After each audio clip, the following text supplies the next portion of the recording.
పుట్టిన ఊళ్ళో కుక్కల కొట్టించుకుని గాడిద మీద ఊరేగించబడి ఫు అని ఊహించుకుని మేకులేయించుకున్న ఒక చెక్క మీద వేలాడి తీసిన శవం. నీకు అర్థం కావట్లేదు. 3 మేకులు పీక్కుండేది కాదు, మనుష్య సమాజానికి పట్టినటువంటి పాపమనే మేకును, ఆ మేకుకున్న ముళ్ళు, మరణమనే ముళ్ళును విరిచి పారేయటానికి ఆయన సిలువనెక్కాడు.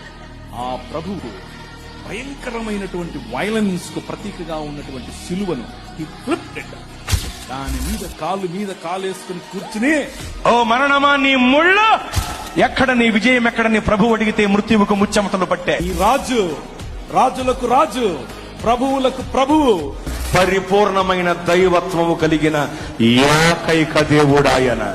దైవత్వములోను, కృపచూపుటలోను, పరిశుద్ధతలోను యేసు ప్రభువు వారికి రారు ఎవరు సాటి, ఆయనకు రాలేరు ఎవరు పోటీ.